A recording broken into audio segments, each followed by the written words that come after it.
theyeshiva.net. Let's summarize the insight that Rabbi gave us into Rabbi Akiva, which we started to explore yesterday at the end of the Shir on Daf Yudal Amud Beis the Amar Rava. Let's summarize what Rava told us. Okay. I want to clarify the halacha that we were introduced to in that Gemarah, a new halacha in Tumah and Tara, which is the unique gzeira that the Rabbanan made when it came to liquids. What we have to understand here is the context and the background. Oh, we have a chumash, yeah? I want you just to look at the following parsha, Bamidbar Yud Ches, which is Parshas Kairach, page in these blue chamashim, it's page 433. Page 433, Parshas Kairach, Bamidbar Perik Yud Ches, Pasuk Ches, Numbers 18, verse 8. Okay.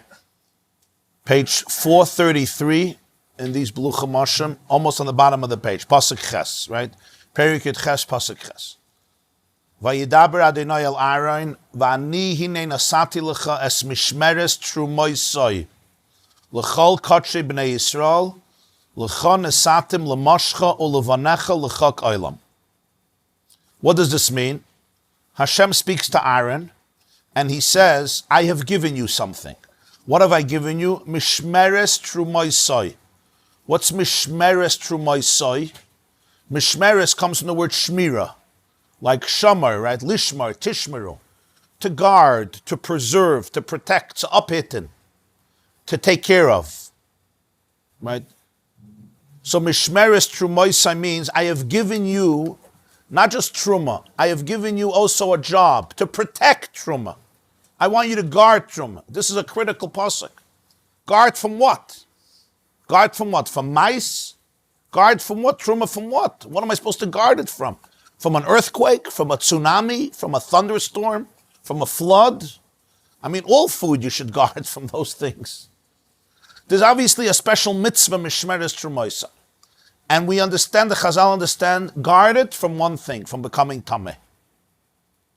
You have to guard it and make sure, as Rashi says, Ata tzorich l'shamron b'tara. He brings from the Chazal and Maseches B'chayris. You have to guard it that it remains pure. It does not come in contact with anything or anybody that can make it ritually unclean, ritually impure. He also says trumoisoi. Plural, by the way, trumoisoi, mishmeres trumoisoi. And this is, by the way, the source from where Chazal learn that even truma that became tameh, in other words, you can't eat it, it's still nasati lecha, I gave it to you. This trumoisoi is the plural, two types of truma. Even the truma that's tameh I gave to you, which means you could still benefit from it. Unlike karbanos that are tameh, you just have to burn. Truma that is tameh, you're still allowed to benefit from it. How? Not through eating it. You're not allowed to eat it. Not through smearing it on your body like some oils that you do. You're not allowed to. But you can use it in a lamp, in a flame, and therefore benefit from the light. You can use it as material, as fuel for your bonfire or for your stove, for your oven. The truma tmeya could become that which gives you fire. It becomes the fuel, the gas for the fire, and therefore you can cook on it, and you can use it for heat, and you can use it for warmth, for light, etc. Nasati lecha. Can you sell it? No. Huh? Trumoisoi, right, in the plural. It doesn't say trumasi, it says trumoisoi, which means my trumois. But there's only one truma that a kohen gets, one type of truma. Truma is one category in halacha, it's not many. It's basically the tithing that every person who owned a farm had to tithe approximately 2% of grain, 2% of fruits, 2% of vegetables, and give it to a kohen. You can give it to any kohen you want, and that became holy food, and you gave it to the kohen, and only he was allowed to eat it. He or his wife or his children or his servants are allowed to eat it, and nobody else is allowed to eat it, not a Levi, not a Yisrael. It's a very serious prohibition to eat it because it's toxic for a Yisrael. It's very holy. It's a very intense energy. And if it becomes tamei, nobody can eat it, not even the Kohen. If it's regular food that becomes tamei, everybody can eat it. If you just have a fruit that gets tamei, it's fine. You can eat it. Just midirabanan, you're going to become tamei. Even a Kohen can eat tamei food if he wants to become tamei. Right? A Kohen is not allowed to become tamei to a death, to a corpse. That's a prohibition. A Kohen is not allowed to allow himself to become tamei to a mace. But if he becomes tamei to other things, it's fine. I mean, it's not advisable. You don't try, if you're a Kohen especially, because you had to go to the Beis HaMikdash, and even if you didn't have to go to the Beis HaMikdash, you had truma, whatever. A Kohen had to be very careful. But a Kohen is allowed to become tamei in other tumahs, not Matos-Maasei. Matos-Maasei he's not allowed to. He's not allowed to become tamei to a corpse. He has to be careful at a funeral, carrying an aron, he's not allowed to, besides if it's his own 7 relatives, his wife, chas v'shalom, a child, parents, siblings, 7 relatives, father, mother, brother, sister, son, daughter, and spouse. Or, of course, a meis mitzvah. A meis mitzvah means there's nobody to take care of, then even the Kohen Gadol is mechuyev to get tamei, even though they're not allowed to, but this is an exception. But other tumais are fine for a Kohen, he just has to be conscientious, but certainly I'm a Yisrael, I can eat any food I want. But if it's truma that's tamei, then nobody can eat it. A Yisrael can't eat it because it's truma, and a Kohen can't eat it because it's tamei. But it has to be burnt. But how does it have to be burnt? You don't have to just destroy it. You can put it in a lamp, right? That's why Rabbi Kiva told us that they could put the shemen of it that was possible in a lamp. In other words, you can enjoy the heat. You can use it for Shabbos candles. You can use it for Hanukkah candles. You can use it for a regular candle at night. There was no electricity. They didn't have access to electricity then. They used to use candles at night. So you can use the oil. Karshine truma, if it's the animal. No.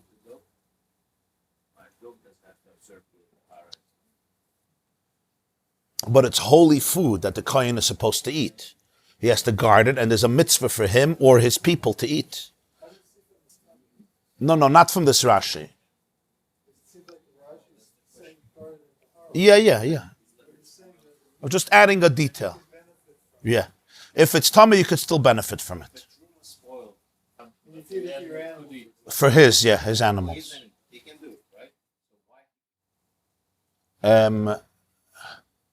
He's asking why can't he take the tummy the truma and feed his animal? What? No, it has to be nisrif, it has to be burnt. We learned it has to be burnt. Yeah. You have to guard. We know it could be with chulin. Just you have to know the difference of truma and chulin. All truma is first mixed in.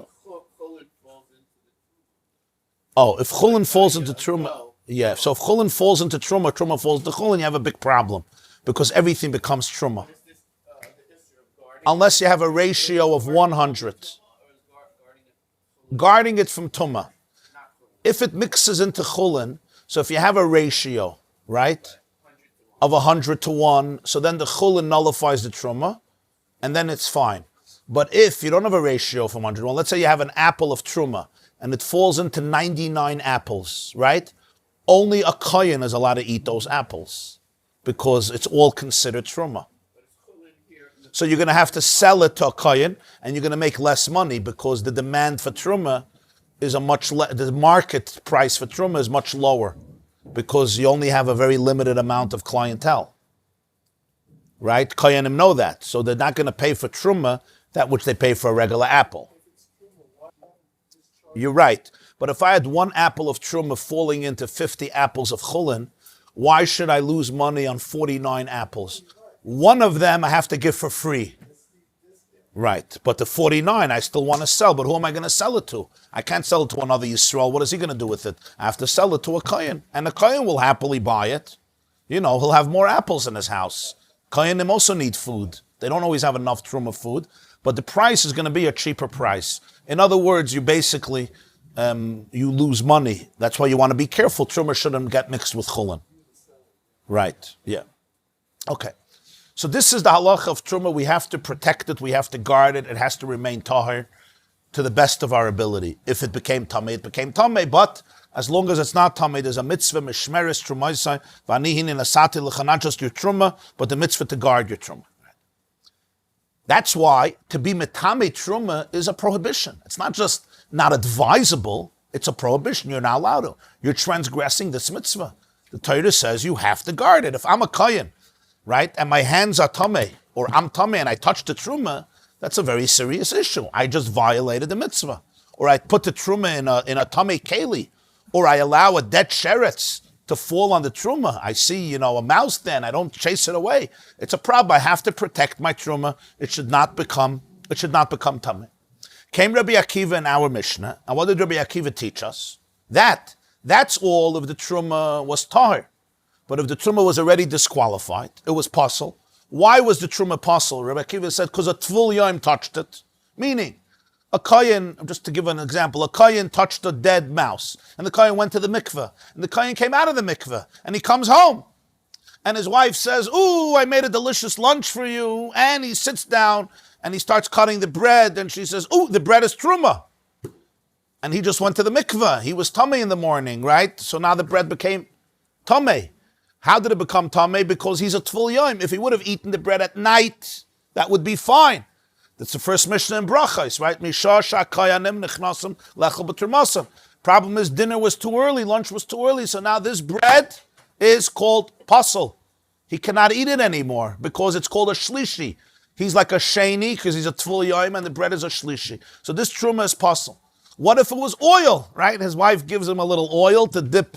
They would dip everything in oil. So she gives him that oil and he touches that oil. He touches the oil. So now the oil is pasul. So what do we do with this oil? So Rabbi Akiva said that the kohanim had no problem taking the oil that was pasul and burning it in a lamp that touched a person who touched a mace. No problem. To take that oil and put it in a lamp, shenitma b'tmei mace, the oil becomes now more tamei than it was before. Because the oil initially was a shlishi, and now I put it in a neir, in a candelabra, in a lamp, that touched a person who touched a mace.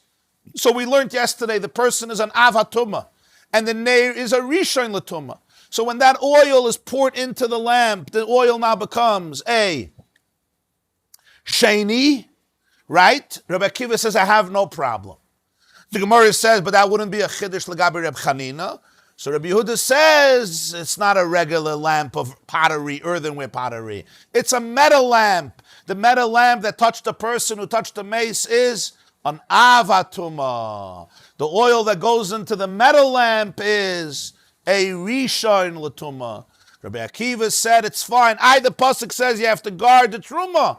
How can you take oil of truma and make it willingly a rishon l'tumah? Don't put it into that lamp. Don't do that. Don't do that. Make a fire and put the oil in the fire. Or take another lamp that was the regular lamp that was tar and put the oil there. Right? The oil is a shlishi. If the oil is a shlishi, fine, put it in a regular nair. How can you put it in a nair that's going to make the shemen more tameh? That was the chiddush of Rabbi Akiva. That since it's already a shlishi and you're just adding more tumah, and it's about to be burned, you can't eat it, you're not going to eat it. You anyway can't eat it. But not only can't you eat it, it's also about to be completely burnt, it's going to be gone. So there's no transgression anymore to guard it and increase the tumah. And therefore, Rabbi Akiva said this is what you're allowed to do. You're allowed to elevate and bump up the tumah from a shlishi to a rishon on the way to it being burnt and consumed in the flame, which it will soon do because you're lighting a candle in that lamp. Yeah, that's what the Gemarah explained, how we understand Rabbi Akiva. So Rava introduced here a detail to clarify something about Rabbi Akiva, what he holds about liquids. And here we come to the fascinating halacha with mashkin, and that is, because the Chachamim knew about this truma, and they knew how easy it is for truma to get tameh, therefore there are so many buffer zones, so many stringencies, so many takanas they made about tumah and tara to protect people from becoming impure especially kayanim, especially truma from becoming impure. Because truma is not allowed to become impure, and it's so easy for it to become impure. It's so easy for it to become impure, and therefore, there are so many takanas they made to try to protect truma, to protect karbonas, to protect those foodstuff that are not allowed to become impure. They're not allowed to. And if they become impure, it's also a loss for the kayanim. So they created a lot of different takanas revolving this issue. One of these takanas has to do with liquids. Min ha-Torah, as we said, a food stuff and a liquid stuff can become tameh. But how much? How much? So if liquid or food, touches, let's say, a person who was a Rishon, they become a Sheni. Yeah. So if I touch a mace, I'm an Avatuma. Then I touch you, you're a Rishon L'Tumah. Okay? Not good because you're a Kayan. I touch you. I touch you, so you're a Rishon. Yeah? Now you touch bread, that bread became a Sheni. You touch wine or water or honey or oil, and that becomes a Sheni. Got it. That's how it is. This is all min ha-Torah, right?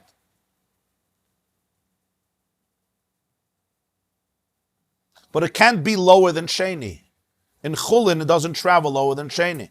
So if this wine is a Sheni and the wine touches another bread, the wine pours on bread, nothing happens to that bread. If the bread is Truma, it becomes a Shlishi. So the bread will become a Shlishi. And if that bread touches another piece of bread, nothing happens. But if the bread touches karbonos, right? If I have lamb chops from a carbon Pesach and the bread falls on it, the matzah falls on it, and the matzah was a Shlishi, so now my carbon became a Revi and I can't eat it. I have to burn my carbon Pesach. Got it. Okay. So that's the system, how it is biblically, how it works biblically, more or less. What was the chiddush that the Chachamim did? They did the following chiddush when it came to liquids. And that is, the Chachamim said that when liquid becomes tameh, it gets bumped up to be a rishon. And that's a fascinating halacha. It becomes more powerful than the thing that made it tameh, which is unique. So let's take this liquid. Imagine this is water. Okay, this is water. Water is one of the 7 liquids.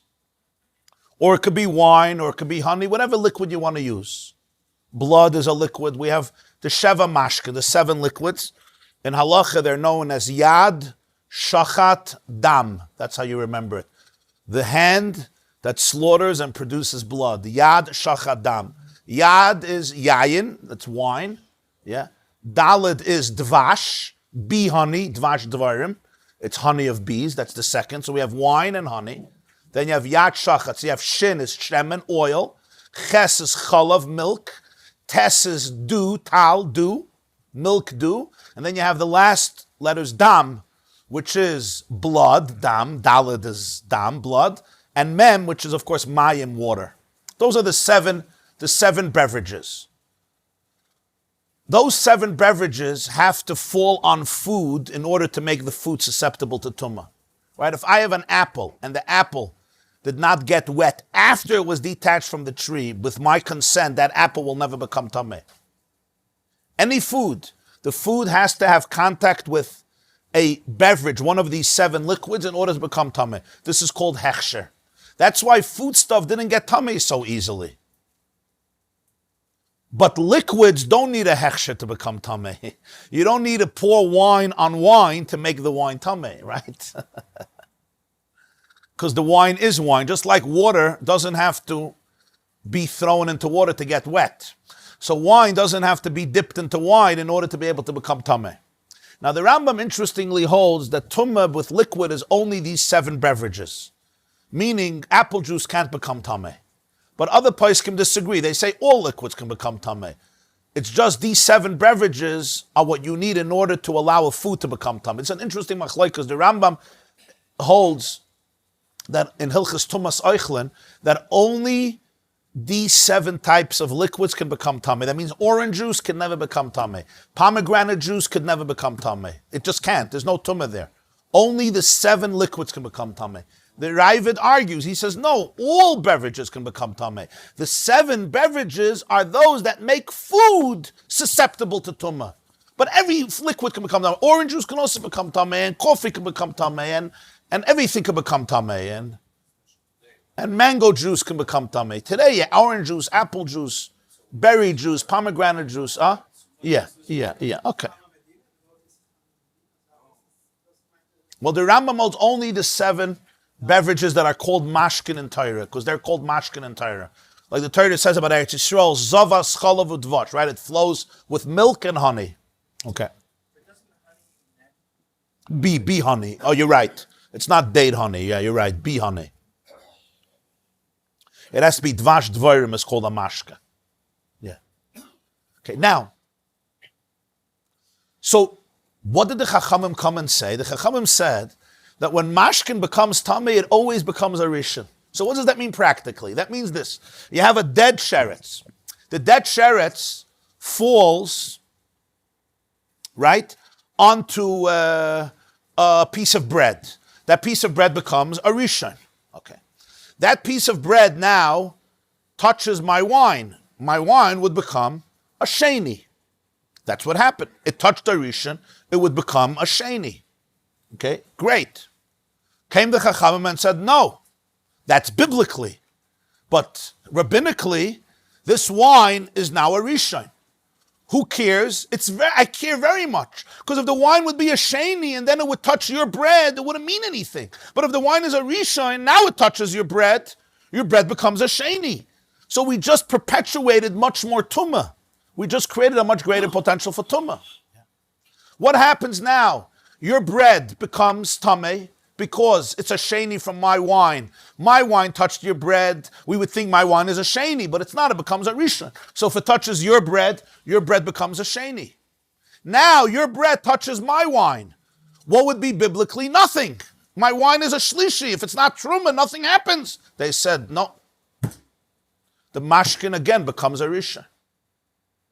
In other words, mashkin that touches a rishon or touches a sheni, in the first case it should have been a sheni, in the second case it should have been pure. In both cases it gets bumped up to become a rishon again. Which means this can be endless. Because my wine touches your milk, yeah? My wine should have been a shlishi now, okay? Because my wine touched your bread, which was a sheni. So my wine became a rishon. Now my wine touches your milk should have been a sheni. No, your milk is a rishon. Your milk touches his honey is now a rishon. The honey touches my dew or my water, and that becomes a rishon. And it goes and goes and goes and goes. It always stays a rishon. Huh? Yeah.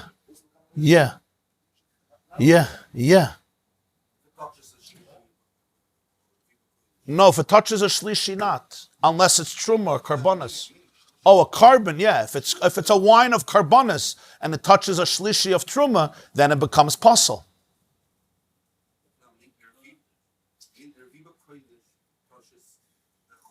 No, nothing. No, yeah, it doesn't go lower than sheni. This halacha goes till sheni. Right. Liquids don't need a hechsher, right. If I have my dates on my roof and the dew falls on the dates and I wanted the dew to fall on the dates, now the dates are muchsher, and if a sheretz falls on the date is going to become what? A rishon l'tumah. But my mashkin is always susceptible for tumah. Right, the date would become a rishon. Right, now if that date falls into my kiddush cup, my wine should become a sheni, right? But the halach is that rabbinically, my wine is now called a rishon. I don't. For liquid, I don't need a machsher.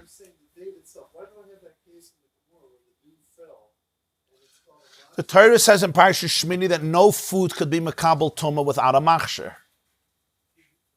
Huh?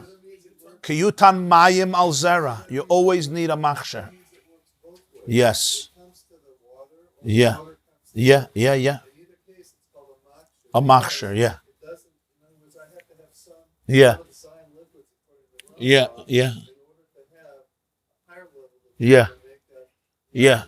Yeah. Yeah. Yeah. Right. The main reason the Chachamim gave for this Gzeira was it allowed created a tremendous buffer, a tremendous fence, what you would call fence, danger, don't get close, for Tumah not spreading, especially not getting in contact with Truma. Why? It was very common, right? If liquid that is a Rishon or a Sheni touches Truma, that Truma becomes puzzle, and you're not allowed to have that. You're not allowed to do that. Because if a Rishon touches Truma, it becomes Tameh. If a Sheni touches Truma, it becomes puzzle. Whether foods or liquids.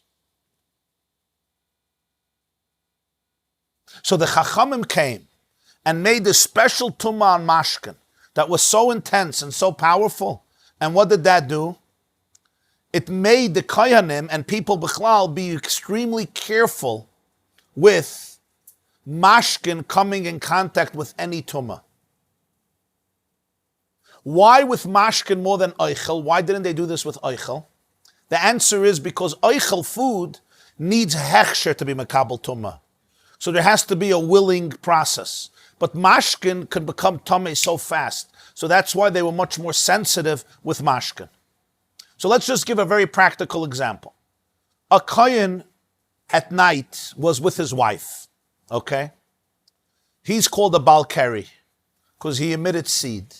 A Balkari is a Rishon of Tumah because Shichva Zera, semen is an Av, and the Balkari, the person who emits it, is a Rishon L'Tumah. He goes to the Mikveh, it's not a problem. He goes to the Mikveh, he comes up, and he's good. At night, he can eat Truma. This is a very normal thing, a very irregular house. This is called Tumas Karyan. He comes down in the morning. He wants to make himself breakfast, right? So he puts on,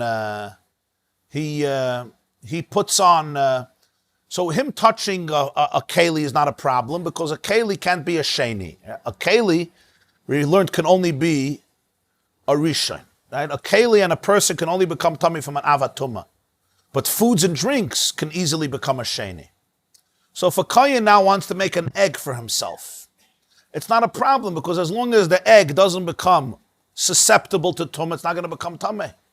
But if the kohen wants to take a drink in the morning, the moment he touches mashkin, what happens? The mashkin becomes tameh immediately. He didn't go to the mikveh yet. The moment he touched mashkin, the mashkin becomes tameh immediately, right? If that mashkin hits truma, what happens? The truma becomes puzzle. So therefore, the Chachamim said, but the Chaim will think to himself, okay, I'll touch the mashkin. The mashkin will be a sheni, right? But if the mashkin is a sheni, okay. If it touches other oichel and mashkin, nothing will happen. If it touches truma, something will happen. This is just one little example of how tumah spreads. So now this mashkin that the kohen touched doesn't have to be susceptible to tumah. It's not like food. Food, the kohen needs to make sure it got wet. But mashkin doesn't have to get wet to be susceptible to tumah. And it became tameh now.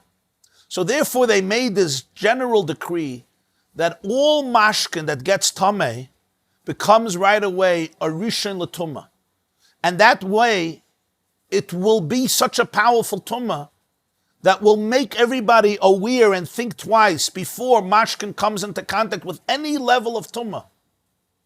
And that lessened the degree of tumah in the Jewish world. So even if mashka is touching food, which is a sheni, so generally nothing would happen to it. Nothing would happen to it, right?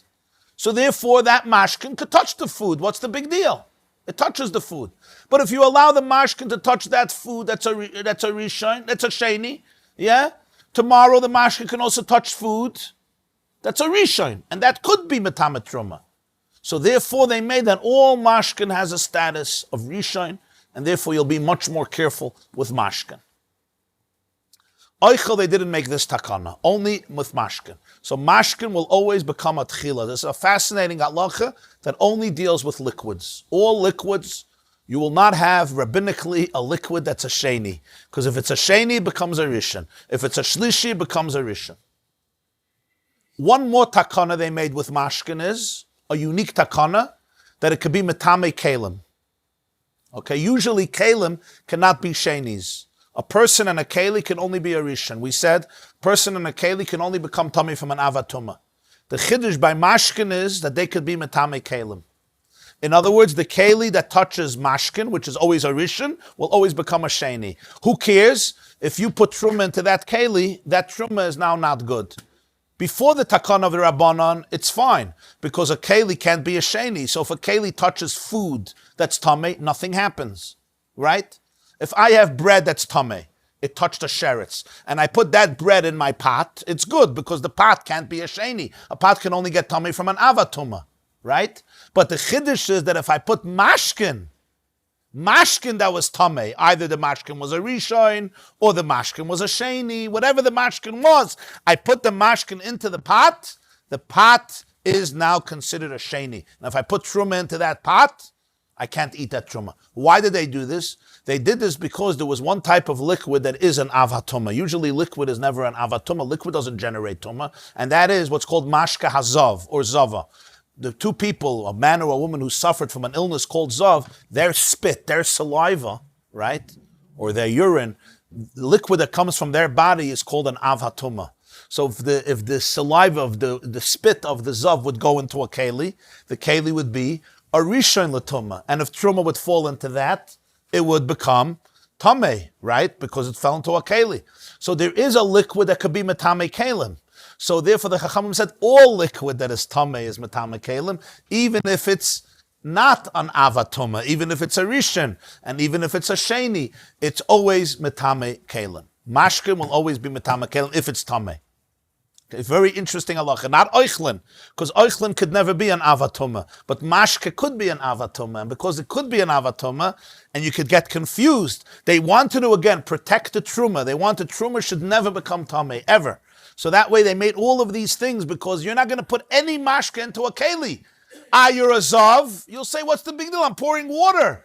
But if your saliva is in that water, the keli now becomes tamei. And therefore, the truma will become tamei, because the mashke of a zav is an avatuma. A keli can't become tamei biblically from a rishon, but it could become tamei from an av. And there's only one type of liquid that is an avatuma. Usually all foods and liquids can only be a rishon, and they can't be metame adam and kelo.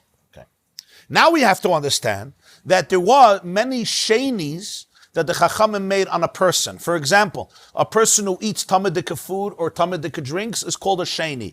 A person's hands who are unclean, those hands are called shenis. There are tumas that that Chachamim imposed on a person. Usually a person can't be a sheni, right? Biblically, it's not going to happen. But rabbinically, there's different states where a person like my hands could be a sheni. So now if my hands that are not clean touch liquid, that liquid really should have been a shlishi, which is nothing. But what's the halacha? They become a rishon.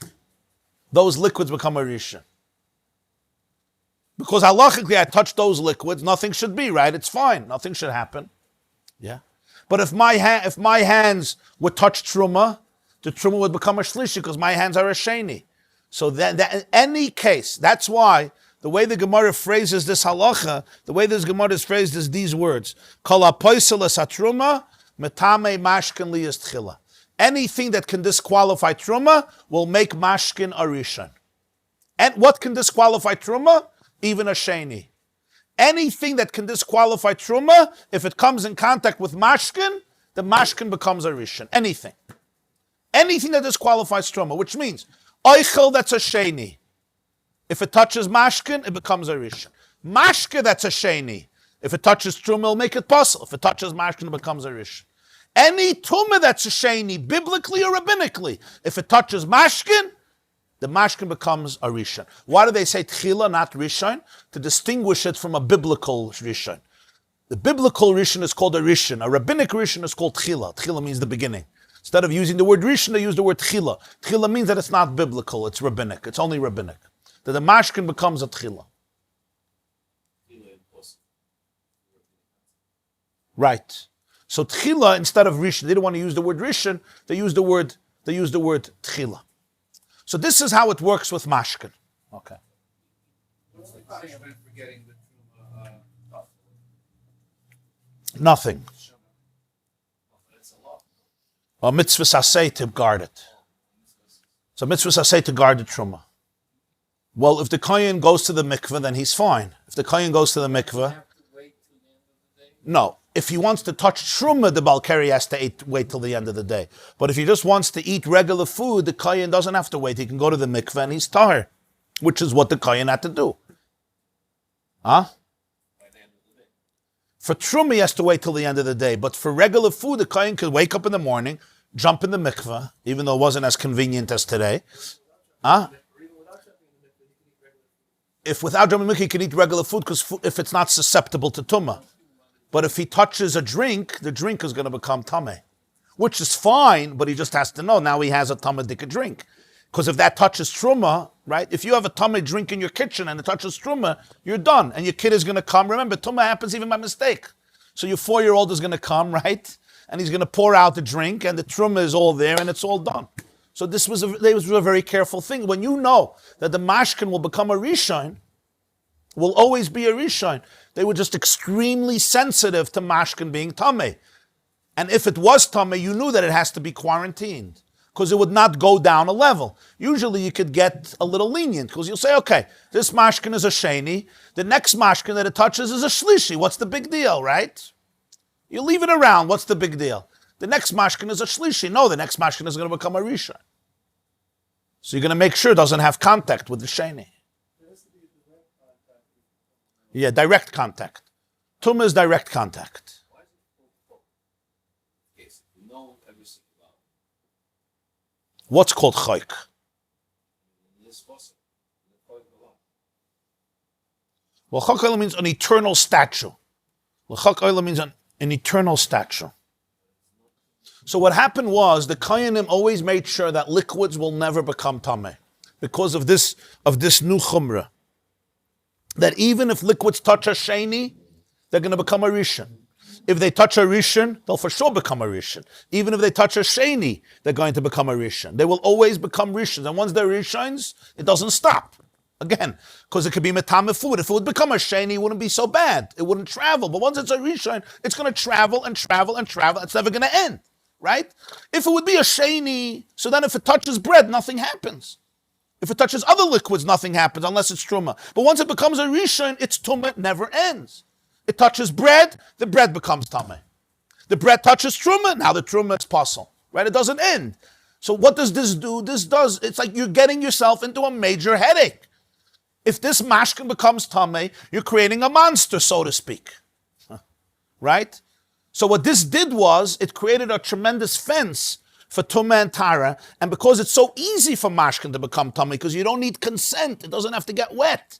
You don't need a mindset, it's so easy. So therefore, the protection around it was so necessary, and that allowed the homes to remain much more pure because of the consequences that you would have to deal with, and it allowed the kohanim to remain pure, and it allowed the truma and the karbonis and everything to remain pure. The exception is a tvul yoim. A tvul yoim also passes truma, but if he touches mashkin, the mashkin does not become a rishon. A tvul yoim passes truma, but he's not a regular sheni l'tuma. If he touches mashkin, it does not become a tchila. If a tvul yoim touches mashkin, he touches mashkin. That's it. If it's truma, it's a problem. But if it's not truma, it does. Ayat tvul yoim passes truma. But he passes truma, but he does not make a mashkin liyas tchila. There is a deeper, I should mention this, there's a deeper dimension that's explained when it comes to tumas mashkin.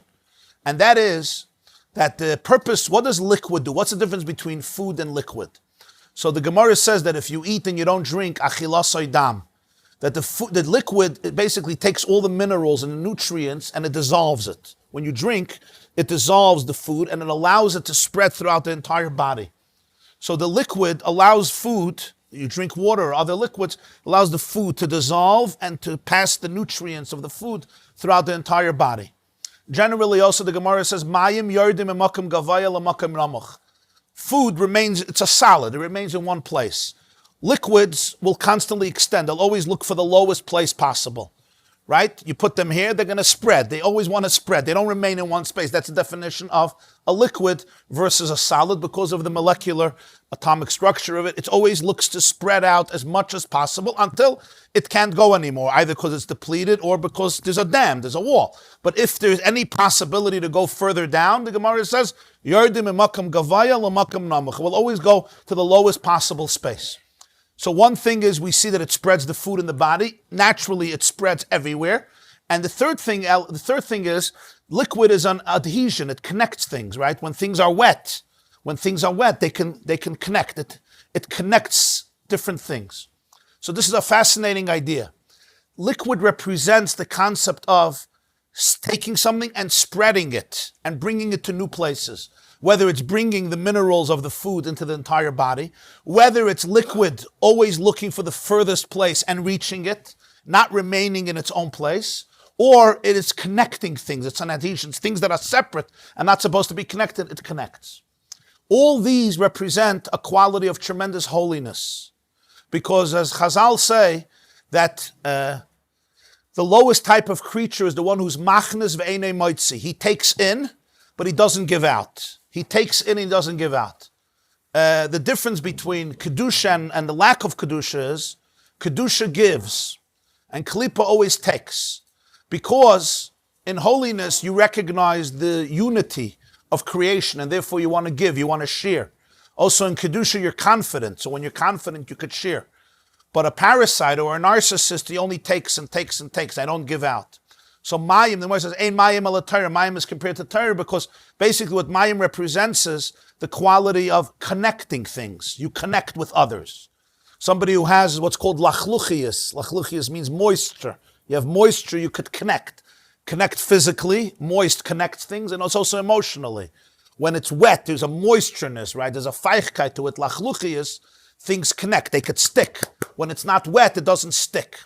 So in other words, you reach out, you connect, you travel, and you look for the furthest place. Those are all the qualities of Kedusha that wants to connect, that wants to give, that wants to reach out. Even food cannot become tameh if it doesn't first have a liquid that's on it. Only then can it become tameh. What does all this represent spiritually? We spoke in our introduction to Tumah and Tara that all Tumah and Tara represents one idea. Tumah always is a complement. It means that there's a tremendous spiritual potential here. Where there's no spiritual potential, there's no Tumah.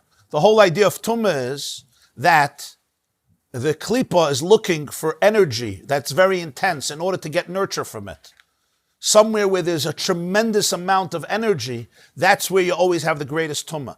That's why the greatest Tumah will always be on a human being. And a human being, a Jewish soul, will always have the greatest Tumah.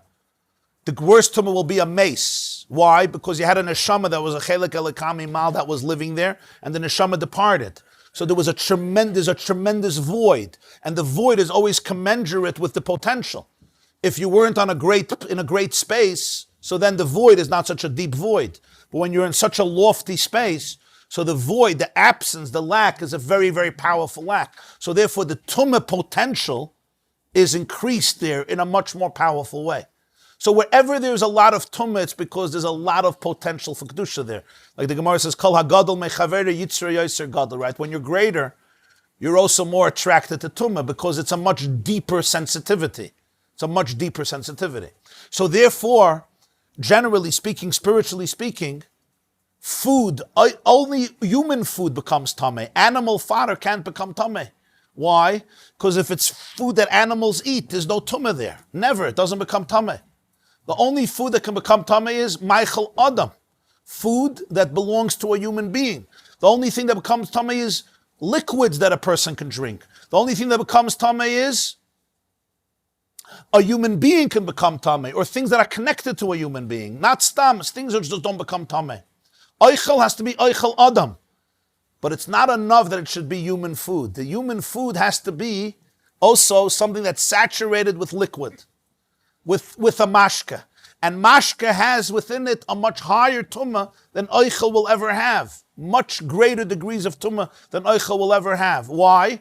Because the quality of mashka, the quality of liquid that spreads out, that gives, that shears, are all tremendous qualities of Kedusha. And therefore it creates also a susceptibility to Tumah. There's another element here, is the Kotzker Rebbe writes that, says that, the Gemarah says that Shlomo HaMelech instituted two things, Eruvin and Netilas Yadayim. Eruvin, to make an Eruv Chatzeris, like in a courtyard, an Eruv, and Netilas Yadayim, to wash your hands before bread. Because Stam Yadayim are Shniyas. So the Gemarah says a Baskel came out and said, Im Chacham Bni Yisamach Libi Gam Ani. Look how wise my child is, and I'm also happy. So he says, what's the wisdom of Shlomo HaMelech? Eruvin and Netilas Yadayim are two opposite things. Eruvin is from the word Taruvis, you mix. When you make an Eruv, people could mix together. I can go to your house, you can go to my house. Netilas Yadayim means your hands are clean. The Chiddush of Shlomo HaMelech was, he made Eruvin and Netilas Yadayim. You should be able to be mixed up with people and still maintain the cleanliness of your hands. It's easy to be, a hermit, an isolated person and remain clean. But the Chiddush is to be Eruvin, to be mixed in, to be integrated, and still to retain clean hands. There's people, they want to remain clean, so they just separate themselves from people, and then they remain very idealistic, and they have a lot of integrity. But when you're with people, you become, affected by the atmosphere and the ambiance and social qualities and all that. The Chiddush, to be able to have Eruvin and Netilas Yadayim together, this was the Chiddush of Shlomo HaMelech. When something is a mashka, in other words, when you spread out all over the place, when you connect, it's a very powerful idea. It's really the essence of Kedusha. Klippa holds on to itself. It doesn't have space, doesn't have interest, doesn't have confidence to shear. Mayim is l'makam namuch. It will always connect. But over there, wherever there is tremendous potential, wherever there is great energy, right, there's also susceptibility to all types of different tumas. So mashkin, you see, is something that the Chachamim were geyser so many tumas, and even food can't become tameh until it does not have contact with mashka. Because the fact is that Tumah clings to places where there is a very concentrated, powerful energy or potential energy of holiness. So that's why the mashkin has dinim of Tumah that nothing else has. So what's the conclusion of all of this?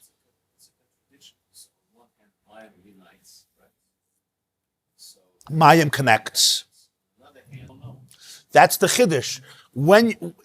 It's like a paradox. When you're so connected, right, you have to be so sensitive. When you're disconnected, you could be much less sensitive. When you're so connected, you have to be sensitive. You have to be more sensitive. Yeah, you have to have when you have Eruvin, you have to have Netilas Yadayim. When you don't have Eruvin, you don't need Netilas Yadayim. Unclean hands, exactly. Right. Yeah. It's easy to stay locked up in my house, under my attic, then my hands are always clean. I never get dirty, I never deal with anybody. Right? But that's not the tachlis. It's just like it's easy, a person could just remain a hermit and lonely, and the soul could remain in heaven. To come back down to earth, there is room for Tumah here. Because there is interconnection, there is interconnectedness, there's interactivity. So that's why there's all these boundaries and barriers, but it comes because of this tremendous potential. This is the calling, this is the mission, because there's tremendous potential for Kedusha.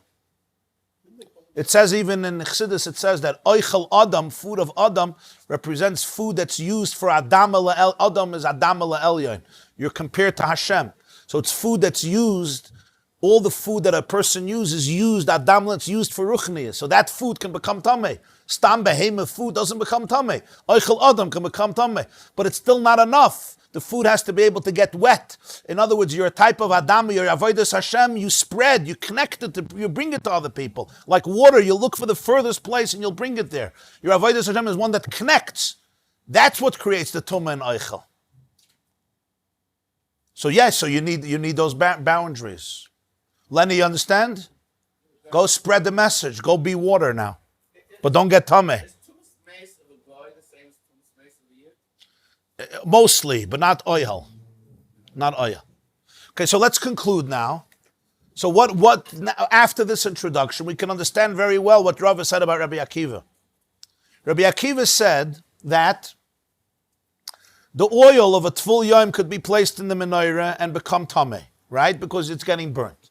So Rava says from here we see that Rabbi Akiva holds that biblically liquids can pass on tumah to others. Not like those who hold that liquid can become tameh but not make other things tameh, and we'll see about that later on Daf Tazayin. Rabbi Akiva obviously is of the opinion that when liquid becomes tameh, it's contagious. It spreads the tumah to other things. To people, to kalim, to food, to other things. It spreads them. That's what Rabbi Akiva holds. How do we know that he holds that? He says, look at our Mishnah. Our Mishnah says, Rabbi Akiva says, that you're not allowed to put oil in a menorah. What's going to happen when you put it in a menorah? You're going to make it from a shlishi, a rishon, right? And that was, you're going to make it a rishon. But what's the big deal? If mashkin can't spread tumah to other things, what would be a big deal? For itself, you couldn't eat it before anyway. So who cares if you put it in a menorah, so now you can't eat it. Before you couldn't eat it, and now you can't eat it. What would be the chiddush that you're not allowed to be moisef tumah? You're not being moisef anything. Before it was treif, and now it's treif. Not treif. Before you couldn't eat it, and now you couldn't eat it. What's the big deal? Why would it be a chiddush that you're not allowed to be moisef tumah? You're not moisef tumah. If the only point is shemen is mashkin, it drinks. If the only thing is that you're not allowed to eat it, you weren't allowed to eat it before, so now you still can't eat it. Big deal. Where are you elevating the tumah? You're not elevating it that it could spread to others, because it can't. You're saying mashkin can't spread. It only retains tumah within itself. It was already before. So you might say, okay, you might say, okay, so what? You're still not allowed to make it more tummy even for itself. You can't make it more tummy. But you're not allowed to eat it anyway, but you're not allowed to add a level of tumah to it. Maybe that's part of Mishmeres Trumoisa. But that also can't make sense, because we said that what did Rabbi Akiva add over Reb Chanina? Reb Chanina said you can't make from a shlishi to a sheni. And Rabbi Akiva said you can't make from a shlishi to a rishon. What would be the difference? What would be the difference? It's not like the Torah enumerates. You don't have anywhere in the Torah the words Av, Rishon, Sheni, Shlishi. These are words Chazal gave it to identify the way it transfers Tumah to others. You have to understand this. You don't have anywhere in Chumash a list, Av, Rishon, Sheni, Shlishi, Revi. These are Chazal's names to make a system in our head of what transfers Tumah to what. An Av is just another way of saying something that's Metame, Adam, Kalim, Oichlin, Mashkin. A Rishon is just a way of saying something that's Metame, Oichlin, Mashkin, not Adam, Kalim. Sheni is just a way of saying something that's not Metame anything, besides Truma. You understand? There's no names in Chumash. So what's the difference between a Sheni and a Rishon? Without the names, what's the difference? It's Pashut. A Sheni doesn't go further. And a Rishon goes further. A Sheni doesn't go further unless it's Truma. And a Rishon goes further. Yeah? A Sheni, even if it goes further to Truma, it can only go down 2 levels, Shlishi Revi. And a Rishon can go down 3 levels, Sheni, Shlishi Revi. And for Chulin, a Sheni doesn't go further, Rishon goes further, right? That's the only difference. So what's the Chiddush of Rabbi Akiva over Reb Chanina? Reb Chanina said you're allowed to make from a Shlishi a Sheni. Rabbi Akiva said, no, you can make a Rishon. What's the mile of a Rishon over a Sheni? That what? It can go further, but you're saying that Mashkin can't go further. So the whole Rabbi Akiva is superfluous. It's a very, very, very, very powerful raya, you understand? You have to understand this. You're saying, no, Rabbi Akiva is still saying a chiddush. Even if you're not allowed to eat it, but you still would think you're not allowed to be moisef tumah. But what's pshat be moisef tumah? He already said that you're allowed to make it a sheni. You say, no, you're allowed to make it a rishon. What's the mile of a rishon? That it could spread more. But this can't spread more. It's mashkin. Is the charaya, Rabbi Akiva holds that tumas mashkin is midoiraisa. So if it becomes a rishon, it could spread more biblically. So it's a chiddush that you're allowed to make it a rishon. Oh, that's a vart. So the Gemarah says, wait, maybe he holds tumas mashkin midirabbanan. Of course it could become a rishon, right? And what does happen? When it's a rishon, it could spread tumah midirabbanan. A sheni can also spread tumah midirabbanan, but it's limited. Because a sheni, right, if it would become a sheni, so then what would happen? It has a much more limited degree of spreading tumah. Now you're telling me that the Truma becomes a Rishon, it could spread much, much more. It could spread much, much more Tumah. So maybe that's what he meant. As he says, maybe it's L'tamei Acherim Midirabanan. Reb Chanina said you can make from a Shlishi a Sheni Midirabanan, because according to the opinion that ain't Eichel, Metame Eichel even by Kachim, so therefore you can make a Shlishi a Sheni. And he says you can make it even a Rishon. Who cares if you make it a Rishon? Minatayr, it's not going to spread anymore, but Midirabanan, it becomes a Rishon, it's going to spread. That's the Chiddush. So the Gemarah says, if that would be the case, it wouldn't work either. Because Rabbi Akiva says, what type of menorah was it? Neir shenitma b'tmei mace. As we said, a metal menorah that touched a person who touched a mace. So the menorah was an av, and the shemen becomes a rishon. If you're dealing with rabbinic tumah, shemen is a liquid. So even if the shemen would be in a menorah that's a rishon, what would happen to the shemen? It would become a rishon, because we're talking with rabbinics. Yeah. Not only that, even if the menorah was a sheni, how can a menorah be a sheni? Rabbinically, remember, mashkin that's tamei makes a menorah a sheni. And you put the oil in that menorah, what would be the status of that oil? It would become a rishon. So if Rabbi Akiva is talking in rabbinic world, the rabbinic world, he doesn't need, again, his mice of tmei maize. It all works. You take oil that was a shlishi, you put it in any menorah that's tamei, I don't care.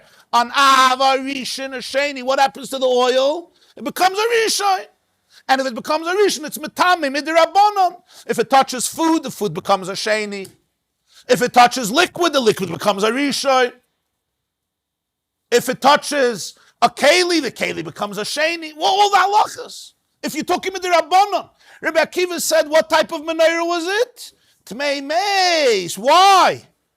For your chiddush of rishon, you don't need tmei meis. You could use any menorah. Why tmei meis? Is the charaya? He's looking for a rishon minat Torah. What do you need a rishon minat Torah for? It's not going to spread tumah anyway. It's not going to spread tumah. You already know you're allowed to make it a sheni, make it a rishon. Who cares? So what do we see from here? The tumas mashkin is minat Torah. So b'meila, when you become a rishon minat Torah, it's a very serious thing.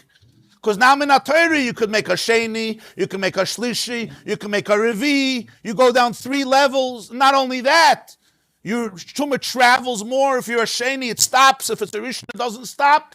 That's a gevaldik chiddush. Legabe Reb Chanina. That's Rav's raya. So if you want to mamish summarize this, how would you say it? Rav does here 2 stages to prove that Rabbi Akiva holds that mashkin could pass on tumah minat Torah.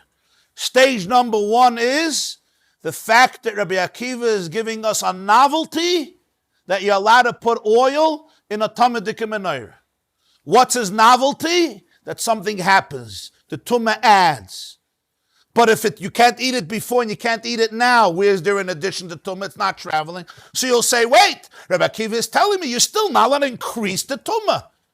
Like he said yesterday, you put chazer into horse meat, right? It's an extra lav. You're not allowed to increase the tumah. Here, it's not an extra lav, but you're not allowed to increase the tumah. But that we already learned from Reb Chanina, that you're not allowed to increase, that even though you're not allowed to increase the tumah, here you're allowed to because it's being burnt. What was Rabbi Akiva's chiddush over Reb Chanina? Instead of a sheni, you become a rishon. But what's the mile of a rishon over a sheni? What's the difference? Only in the ability to spread, that's it. The addition of tumah you already got with sheni. The mile of rishon is just that what? That your impact of tumah is more. But there's no impact of tumah more because it's mashkin and you hold mashkin is not metameh. So you'll say, okay, you're right, minat Torah. But midirabanan it's more. Midirabanan it might be more. That's his chiddush. Reb Chanina said you can make from a shlishi a sheni. And I'm saying you could take shemen that's a shlishi because a tvul yom touched it. Right? It's not a rishon. And you're turning it what? Not into a sheni. You're turning it into a rishon. But if you're dealing with rabbinics, then wherever you put it, it becomes a rishon, for heaven's sake. You can put it in a menorah that's a sheni, it's a rishon. You can put it in a menorah that's a rishon, it's a rishon. You can put it in a menorah that's avatum, it's a rishon. Any menorah that's tamei will make it a rishon, because that's the halacha with mashkin. that when mashkin touches tumah, whether ava tumah, rishon tumah, sheni tumah, what happens to the mashkin? It becomes a rishon. So the rabbinic tumah is going to spread as a rishon, no question. Rabbi Akiva said it was a tmei meis menorah. That means it was not a rishon menorah, not a sheni menorah. Why? Because he wanted that it should be a rishon min ha-Torah. Why does he need to be a rishon min ha-Torah? Who cares about rishon min ha-Torah? That it should spread tumah as a rishon min ha-Torah, not as a sheni min ha-Torah. A sheni min ha-Torah would also spread tumah, but very limited. It would only go from sheni to shlishi, and it wouldn't go to chulin. If it's a rishon min ha-Torah, right? It goes to chulin. Of course, it goes to truma. But it's a much bigger, it's more contagious. It can spread more tumah. That's a chiddush of Rabbi Akiva, that despite that, you're allowed to do it. Okay.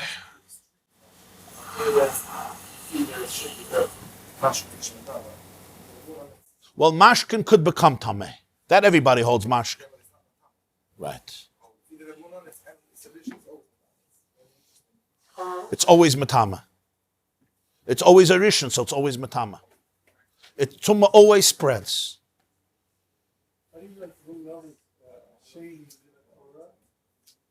Again, when we say the word sheni min ha-Torah, these are just names that we give. Because the Torah says that a Parshas Tazriya, that a woman who gives birth is not allowed to touch truma, even after she's pure. A woman who gives birth, after 7 days she goes to the mikveh, or after 14 days for a female, and then for the next 33 days by a male, or 66 days by a female, she's pure, but it says she's not allowed to touch truma. B'chol kodesh lo yisiga. So from here we learn that even after mikveh, until the nightfall, and by her the nightfall is night 40 or night 80, she's the truma is possible. So we learn it out min ha-Torah. B'chol kodesh lo yisiga, and then karbonis a tvul yom can't touch even till after he brings it. If it's a tvul yom who has to bring a carbon the next day, so the karbonis he can't touch till after he brings the carbon. Truma is only till nightfall, but sometimes a zav or a mitzayir has to bring karbonis the next day, so they can't touch karbonis till the next day after their carbon. In other words, there's a continued stringency.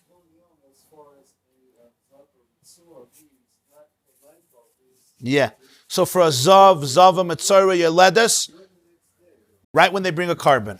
If they do it 7 in the morning, it's called mechusar kippurim. Tvul yom is not allowed to touch truma. Mechusar kippurim means I didn't bring my carbon yet. It's nightfall, I didn't bring my carbon. I could touch truma, but I still can't touch karbonis or eat karbonis. The next morning I bring my carbon, and then I'm regular. This is 4 cases. Zav, zava, yeledes, mitzayra. Those are the 4 people who become tameh. It's the living people who are av ha-tumah, right? These are living people who are av ha-tumah. Zav, zava, yeledes, mitzayra. There's also a nida. But these 4 have to bring a carbon the next morning. So these are the 2 stages. Hast verstanden? Yumi, hast verstanden? Yeah. Excellent. Does the Mechusar Kippurim oisel touching, or that it's only a issue? Yeah. Yeah, if the Mechusar Kippurim touches the meat of a carbon, it becomes puzzle. So a Yeledis is called a Tfulas Yom Aruch because her Tvul Yom status continues for 66 days. Regularly, Tvul Yom is just a couple of hours. I go to the mikveh now, at night, that's over. But if a woman gives birth, so she goes to the mikveh, let's say she has a girl, so she goes to the mikveh day 14 at night. Let's say she gives birth Sunday, right? She counts 14 days, Mitzvah Shabbos, the next week she goes to the mikveh. And then she has to count 66 days. Altogether 80 days, 14 plus 66. 80, at night, her Tvul Yom status is over. Her Harev Shemesh is 66 days after mikveh. Or by a boy, she goes to the mikveh the first Mitzvah Shabbos after 7 days. She counts 33 days. Day 40 at night, her Tvul Yom status is over. But the next morning, she has to bring a carbon.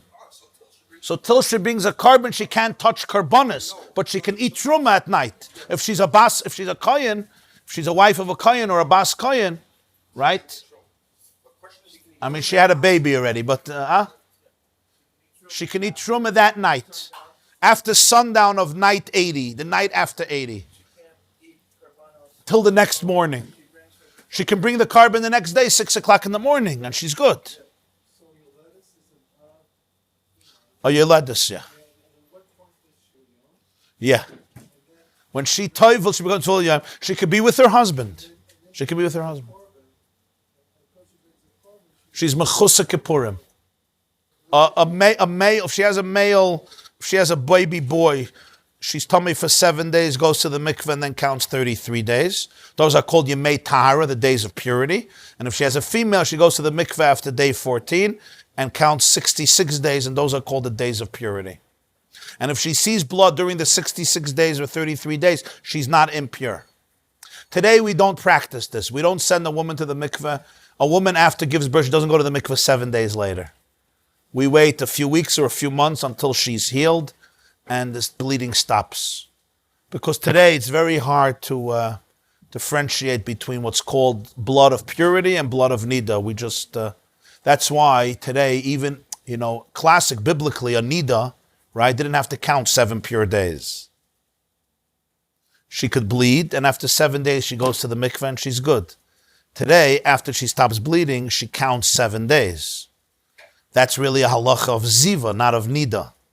A woman who has her regular cycle doesn't have to have 7 clean days before mikveh. She can bleed for 5 days, count another 2 days, and then go to the mikveh at night, and she's good. Just 7 days. Shivas yamim tiyeh b'nidasa. But b'nois Yisrael echmiru al atzman. Because of the confusions of the bloods, we treat all bloods as though it was ziva blood. And when the blood flow ceases, she counts 7 days of no blood. And then she goes to the mikveh. So if a woman bleeds 5 days, she'll do another 7 days without any blood. And she'll do a bdika every day, which is a halacha of ziva that we apply today to nida. Just it's an interesting thing. It's a famous expression in Gemarah, Amar Ebzeira, B'nois Yisrael echmiru al atzman. Shafilu royes tipas dam kechardol, yoshavas lav shiva nekiyim. It's the Jewish girls accepted the stringency on themselves. You know that. It's the stringency of the girls on themselves, the daughters of Israel, that even if they see a little drop of blood like a mustard seed, they will sit on it 7 clean days. Clean days.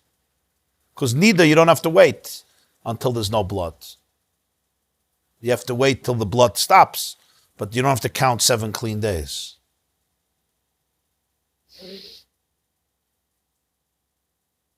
Okay. Huh? Was Teufels given? Why Mashkin is Makabel more Tumah? It's a koyach of Kedusha. Mashk is a koyach of Kedusha. Spreading the light. It's spreading the light, spreading the energy, not holding on to yourself. Oichel is a solid. The mayim is the hafotza, the harchava. Ufaratz the yamav v'keid mitzvah v'negba. And over there you have to always be more careful because there's a potential. Scotty, my one son who's water element, and this is the description of him. Your son is water. Yeah. He connects with everybody. Yeah? Spreads. Mayim spreads everywhere. Wherever it sees an opportunity to go, it goes. It doesn't hold on to. It doesn't remain secluded. It spreads the light everywhere. It brings the kedusha everywhere. That's what it does. That's what water does to food, right? The Rambam says in Parshas HaMishnayos that we don't use for an eruv, we don't use mayim. It says because mayim is not food, mayim spreads the food. It dissolves the food, it spreads the food. So mayim takes the oichel adam and it spreads it. That's what liquid does. And it connects things, it allows things to connect. Huh?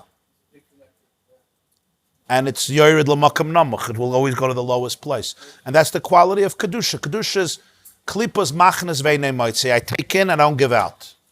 And Kedusha on the contrary. You give, you share. Kedusha is about love. It's connecting, the ability to connect with people. You want to give, you want to share. Because Kedusha has confidence, so you could share. And also Kedusha sees and feels the unity of everything. We're one. V'ahavta l'recha kamocha ani Hashem. If you know ani Hashem, then we're one. So then I become moist. People connect with me and I connect with people. And I'll go even to the lowest places. That's the quality of Kedusha. And wherever there's a quality of Kedusha that's intense, the Tumah is attracted there and more powerful, and you have to be more sensitive. It's always more allergic. It's more sensitive. There's a danger. Whenever you go down, there's a danger. It's a beautiful thing, but there's a danger. That's the vart of the Kotzke, Erevin and Atilas Yadayim. You got to mix. You got to make an Erev. You got to become Mu'urav Bein Abriyas, but you have to keep your hands clean. Because Tumah is very attracted to you. Because there's a lot of power. There's nuclear energy there. There's a lot of power. So Tumah is very attracted to you because there's a lot of Kedusha. In Erevin, there's Kedusha. Mixing, there's Kedusha. Plus, when you mix and you're all over the place, you can be affected by the environment, by the people. You have to keep, it's two levels. First of all, there's extra Kedusha, and there's also extra vulnerability because you're out there. When you're not out there, you're not vulnerable. Right? Good stuff. But for practical reasons, most people probably have their own mikveh. People didn't have their own mikveh, but the mikvahs were hard. Mikvahs were hard. It was hard because, and they were dirty also. A lot of them were dirty, right? Because you had a cistern, it filled up with rainwater. It was dirty, but it was a mikveh. That's why it's another major takana of Chazal, right? You know what Jews used to do? They'd go to the mikveh, and they were so dirty. So then you went to the bathing house and you used regular water because mayim she'uvin, mayim that was drawn with a keli to clean yourself because you were dirty from the mikveh. So people started to think that what cleans you, not the mikveh, what cleans you is the mayim she'uvim. And then people forgot about mikveh. It's like, oh, you're tummy, go take a shower, right? Go take a shower. So you know what the Chachamim made a gzeira? That if you go into mayim she'uvim with most of your body, you become tummy. You become a sheni. You become a sheni. If you touch truma, the truma is pasul. It's a fascinating halacha. If you go into mayim she'uvim, you become tameh. Midrabanan, of course. So this is a fascinating idea. You go to clean yourself in regular water that's drawn with a vessel, it's pasul for a mikveh, and you become tameh through that. You become a sheni. Unbelievable halacha. And if you touch truma now, the truma becomes pasul. And if you touch liquid, the liquid becomes a rishon.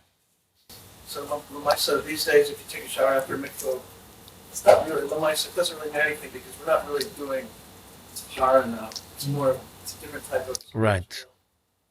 Some people will not do that. Not right away. But, yeah. Some people don't do it. Some people will not allow you to take your shower. That's the source of the opposition. Some people come out of the mikveh and they run into the shower. There may be something distasteful about it. Others will say that they're sensitive to the chlorine.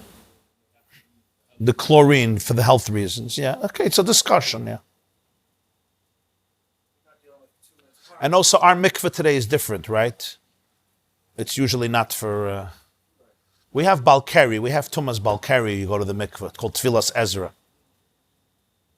Ezra instituted that when somebody, emits seed, they have to go to the mikveh in the morning before they learn, before they daven, before they say Hashem's name. Yeah. But it didn't take root in Klal Yisrael because it was too difficult.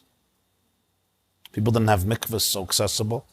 Although some of the Ga'onim, Talmidei Rabbeinu Yoina and some of the Ga'onim, the Rif, held that for tefillah it was never bottle, only for Torah. That's one of the sources of the minig of the Chassidim to go to the mikveh constantly, every day, and as often as possible for Tfilas Ezra, because some Rishonim hold that for tefillah it was not bottle. That you have to go, yeah. For davening, yeah. If the kohen knows that the mashke will be a rishon, he's going to be much more careful with it. Because if the mashke is only a sheni, so he thinks to himself, okay, let's say he's a Balkari, he's a rishon. He touches the mashke, he touches his water in the morning, he's drinking water, and he touches the water, right? So the water becomes a sheni. So the water becomes a sheni. So what's the big deal? If the water touches bread, nothing happens. In chulin, there's no shlishi. If the water touches other water, nothing happens. There's no shlishi. If it touches truma, fine, it won't touch truma. It's a cup of water.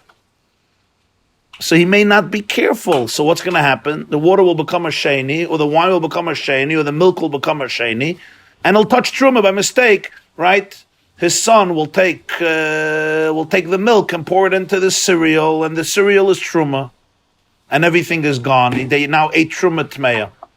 Problem. But if he knows that the milk or the water becomes a rishon, so if it becomes a rishon, he's going to be careful, because the rishon is going to make everything else tummy. It's going to make chul and tummy also. I'm just giving one isolated example of why the kohen is going to be much more cautious with being mitame, the mashkin, if it's a rishon. And because it's much more susceptible to tumah, so therefore the chachamim are more stringent. With oichlin, they don't have to make oichlin a rishon, because it's not easy for oichel to become tameh. That's the vart. And if you think about it practically, you'll see that the chachamim weren't interested in making gzeiros to make people's lives difficult. If you think about it, this is the way that the chachamim protected the whole environment of tumah and tara. This class is brought to you by theyeshiva.net. Please help us continue the classes. Make even a small contribution at www.theyeshiva.net/donate.